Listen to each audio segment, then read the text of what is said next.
Good morning girls. आज हम लोग अनएम्प्लॉयमेंट जो कि कल हम लोगों ने ऑलरेडी किया था, कुछ टाइप्स मीनिंग, उसको ही आगे बढ़ाएंगे। We will take up the next topics in unemployment. हम लोगों ने कल अनएम्प्लॉयमेंट के मीनिंग को समझा, यानी उसके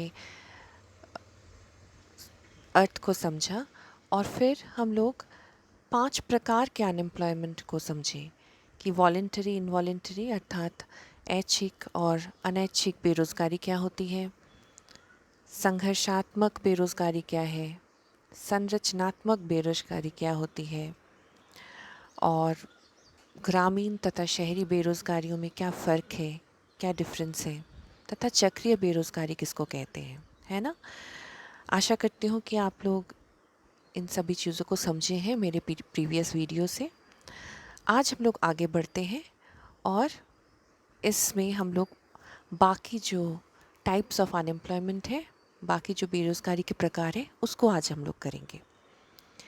पहला है क्लासिकल अनएम्प्लॉयमेंट, जिसको हम लोग परंपरावादी बेरोज़गारी भी कह सकते हैं। Classical unemployment is also known as the real wage unemployment और डिसइक्विलिब्रियम अनएम्प्लॉयमेंट। परंपरावादी बेरोज़गारी को एक और नाम से भी जाना जाता है, वो है वास्तविक मजदूरी दर बेरोज़गारी अथवा असंतुलन बेरोज़गारी। This type of unemployment occurs when trade unions and labor organizations bargain for higher wages, which leads to a fall in the demand for labor. जब ट्रेड यूनियंस अर्थात जो श्रमिक संघ होते हैं, वो ऊंचे मजदूरी दर के लिए बार्गेन करते हैं या जोर डालते हैं, तो ऐसी स्थिति में फर्में और उद्योग अपनी लेबर की डिमांड को घटाने लगते हैं, क्योंकि ऊंचे मजदूरी दरों पर वे कम लेबर का डिमांड करते हैं। ऐसी स्थिति में काफ़ी सारे लोग बेरोज़गार हो जाते हैं और इसी को परंपरावादी बेरोज़गारी कहा जाता है। Next we come to residual unemployment. Residual unemployment उसको कहा जाएगा, ये उस प्रकार की बेरोज़गारी है जिसमें मैक्रो इकोनॉमिक पॉलिसीज़ के बावजूद कुछ लोग बेरोज़गार रह जाते हैं, यानी बेरोज़गारी को हटाने का प्रयास करने के बावजूद भी एक अर्थव्यवस्था में कुछ प्रतिशत की बेरोज़गारी रह जाती है। इसे अवशिष्ट बेरोज़गारी कहा जाता है और ऐसा इसलिए कहा जाता है क्योंकि रोज़गार प्रदान करने के विभिन्न प्रयासों के बावजूद पॉलिसी मेकर्स अर्थात नीतिकर्ताओं के प्रयासों के बावजूद कुछ हद तक लोग बेरोज़गार रह जाते हैं और ये खास करके घर्षणात्मक अथवा मौसमी बेरोज़गारी के कारण ही होती है। In every country, there are some people who remain unemployed, and this is basically due to frictional and seasonal causes. Despite all measures, all attempts of the policymakers and planners of the economy, this percentage of unemployment cannot be eliminated or reduced. कितना भी प्रयास कोई भी अर्थव्यवस्था में नीतिकर्ता कर ले, लेकिन कुछ प्रतिशत का बेरोज़गारी रह जाती है और उसे पूरी तरह से ख़त्म नहीं किया जा सकता है।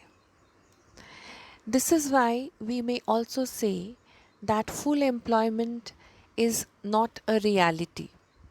इसीलिए हम कह सकते हैं कि पूर्ण रोज़गार की स्थिति एक वास्तविक स्थिति नहीं होती है।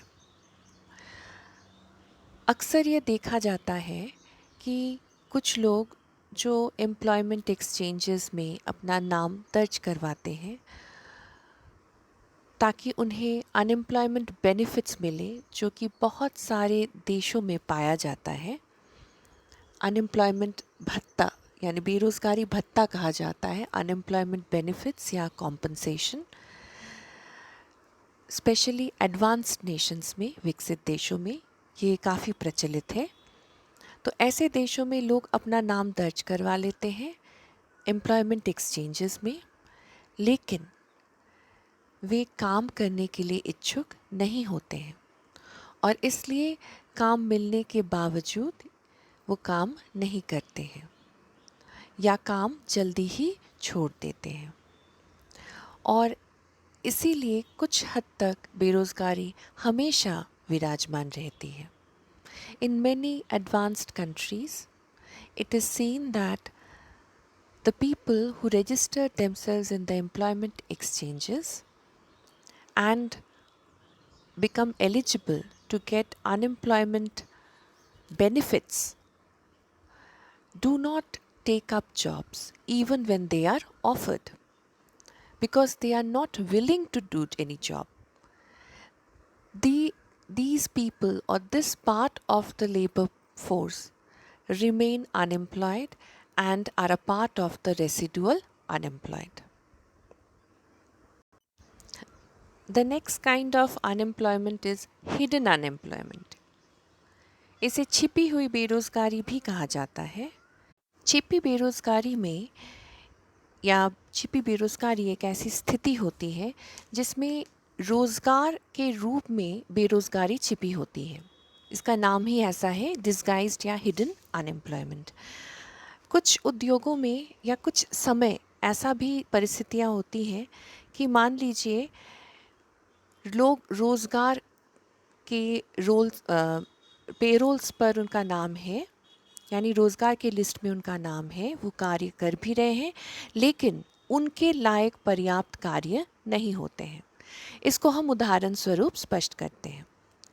सो hidden employment means that the people who are employed are actually unemployed. So their unemployment cannot be seen or cannot be found out because it is hidden behind the cover of being employed. Now how does that happen? Let us understand that by an example. मान लेते हैं कि एक कृषि परिवार है, 5 लोगों का परिवार है और पूरे 5 लोगों के परिवार में सभी लोग जो हैं वो खेत में कार्यरत हैं, यानी कृषि में वो कार्यरत हैं।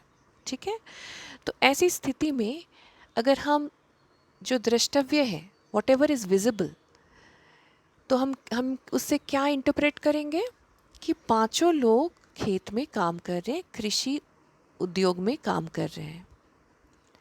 लेकिन जितना बड़ा खेत है, जितना उत्पादन हो रहा है, उसके लिए 3 लोग ही काफ़ी थे। उस परिवार के हों चाहे बाहर के हों, कहीं कहीं से भी वो कार्य कर रहे हैं, लेकिन सिर्फ 3 लोग का ही काम उसमें है। 3 लोगों के काम के लायक ही वहाँ पे कार्य है। So there is work sufficient only for 3 people. तो जो 2 एडिशनल लोग उसमें काम कर रहे हैं, उनका योगदान क्या हो जाता है? 0।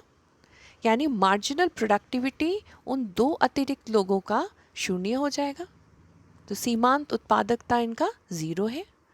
तो हम कह सकते हैं कि जो 2 एडिशनल लोग काम पे हैं 5 लोगों में, वो एक्चुअली बेरोज़गार हैं। उनके लिए कोई काम नहीं है, लेकिन वो फिर भी काम पे लगे हुए हैं। तो उनकी बेरोज़गारी जो है वो दिख नहीं रही है, क्योंकि वो रोज़गार के पीछे छुपी हुई है। इसी तरह से एक और हम सिचुएशन को देख सकते हैं।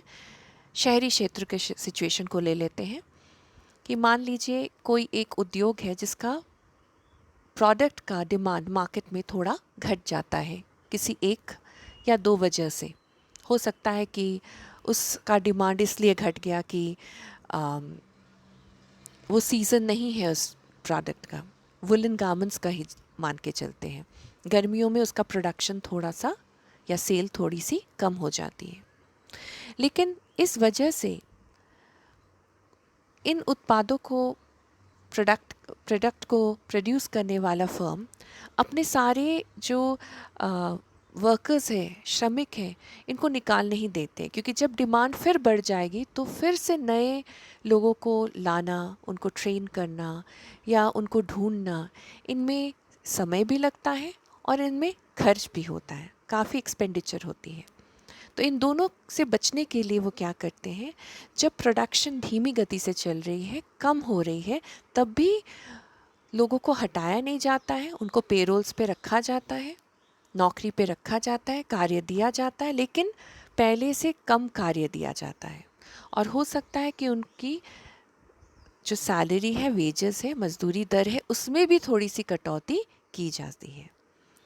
तो ये लोग रोजगारकृत तो हैं, लेकिन एक्चुअली उनका योगदान, कुछ लोगों का योगदान इसमें ज़ीरो हो जाता है।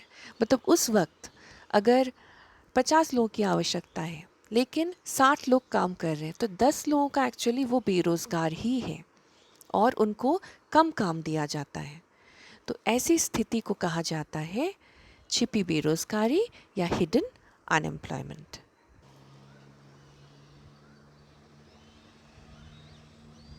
Next is seasonal unemployment. Seasonal unemployment अर्थात मौसमी बेरोज़गारी। कई बिजनेस या फर्म्स या उद्योग ऐसे होते हैं जिनके उत्पादन या उत्पाद की मांग मौसम के साथ परिवर्तित होती है, जैसे कि हॉस्पिटैलिटी इंडस्ट्री या tourism industry.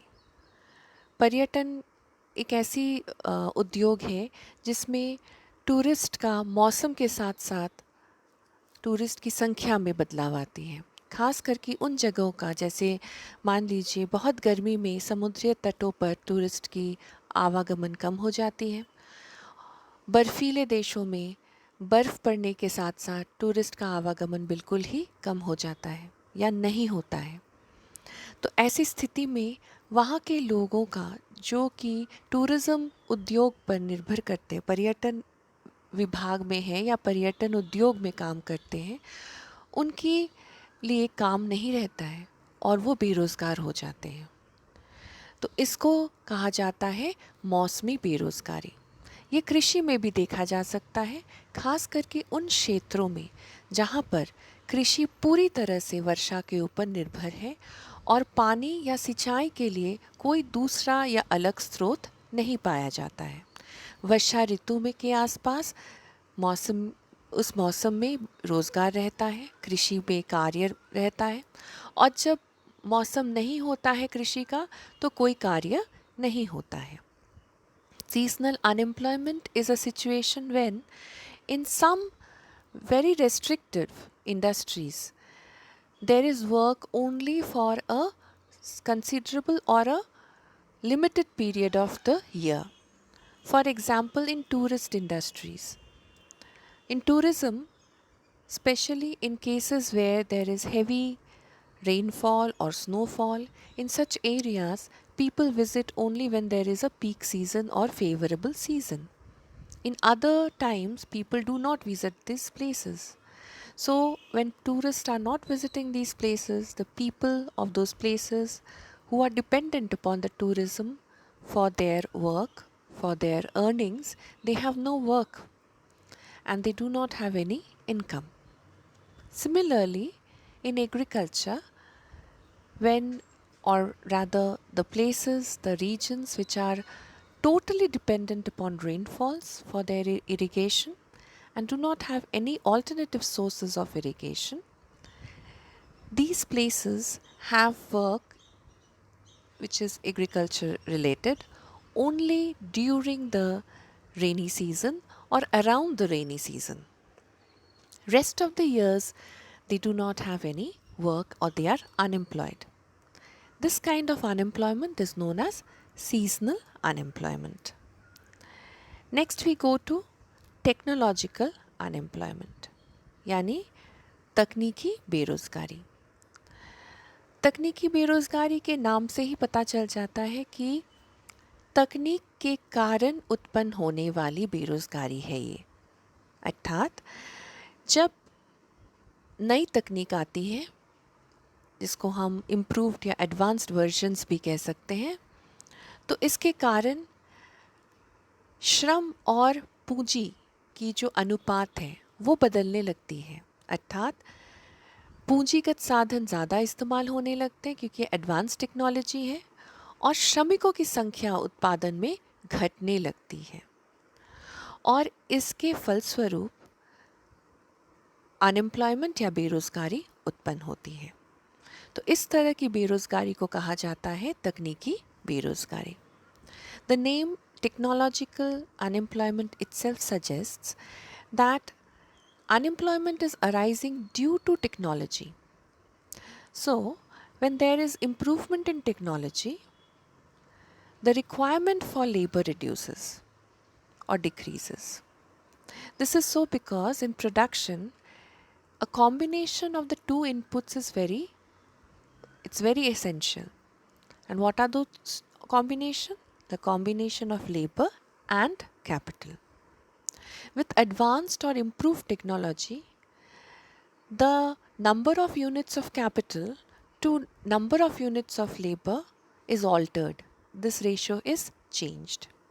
So, higher levels of capital is required and less levels of or lesser units of labor is required. And as a result of which, more people or more labor is displaced from the work and they remain unemployed. इस तरह की जो बेरोज़गारी होती है, कई देशों में ये देखा जाता है कि जब एक स्ट्रक्चरल चेंज आ रही है, एक संरचनात्मक बदलाव या परिवर्तन आती है, तब इस तरह की बेरोज़गारी खास करके उत्पन्न होती है।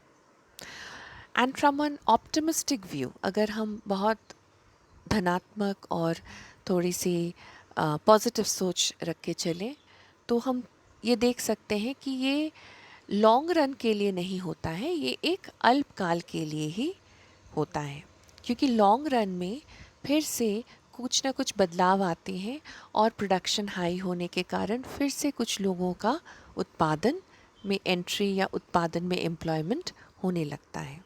So for a short run this happens that because of technology, because of improvements in technology, there are certain people who are displaced or unemployed.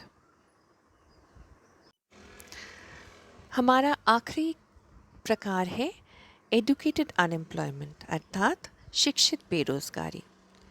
ये खास करके शहरी क्षेत्रों में पाया जाता है, जहाँ पर शिक्षित होने के बावजूद भी लोगों को कार्य नहीं मिलता है। So there is not sufficient jobs for the educated. ये दो कारणों से होता है। पहला तो इसलिए क्योंकि जो शिक्षित है वो उस मार्ग में, उस दिशा में या उस स्ट्रीम में, उस क्षेत्र में शिक्षित नहीं है जिस क्षेत्र में नौकरियां हैं या जिस क्षेत्र में आवश्यकताएं हैं कार्य की। फॉर एग्ज़ाम्पल, अगर हम देखते हैं उदाहरण स्वरूप कि डॉक्टर्स की आवश्यकता है और ग्रेजुएट्स जो हैं वो या तो सिंपल ग्रेजुएट्स हैं या इंजीनियर्स हैं, तो मेडिकल लाइन में वो नौकरी नहीं कर सकते हैं। हालांकि वैकेंसीज अधिकतर मेडिकल या मेडिकल रिलेटेड लाइन में उस देश में है। तो ऐसी अवस्था में इंजीनियर्स बन के भी या पढ़ाई करके भी वो बेरोज़गार रहते हैं। तो ये एक वजह होती है। दूसरी वजह ये होती है कि जो इंडस्ट्रियल ग्रोथ है वो इतनी स्लो है उस कंट्री की कि जॉब्स जनरेट नहीं कर पाती है, यानी अपॉर्चुनिटीज़ ऑफ जॉब्स या जो अवसर है, अवसरों को वो उत्पन्न नहीं कर पाते हैं, बढ़ा नहीं पाते हैं, या कार्यों के लिए अवसर लोगों को प्रदान करने में इकोनॉमी सक्षम नहीं है। और इसका मूल कारण होता है कैपिटल क्राइसिस तथा इंडस्ट्री का स्लो ग्रोथ, यानी पूंजी की कमी और उद्योगों का धीमी गति से बढ़ना। So because of industrial slow growth and capital crisis, what happens is, even though there are people who are educated, who are well equipped, who are technically skilled, they do not find a job. The other reason why people do not find a job is, as I told you before just now, that they may be educated in some stream, particular area, but the job requirement of the vacant jobs has some other required areas. Like if the country has a requirement of engineers and people are simple graduates from arts and commerce, they cannot get into jobs of engineers. So that is why those graduates will not find jobs and they will remain unemployed for a considerable time period. आशा करती हूँ कि आप लोगों को ये सारे प्रकार की बेरोज़गारी समझ में आई होगी। आज के लिए आप ये जो मैंने आपको 6 प्रकार की और बेरोज़गारी के बारे में बताया है, तो इन सबको आप नोट्स लिखिए और एग्ज़ाम्पल्स दे के इसको समझाइए, इसको तैयार कीजिए। हम लोग नेक्स्ट क्लास में, नेक्स्ट लेक्चर में हम लोग कॉजेज़ यानी कारणों पर जाएंगे। Okay, thank you girls.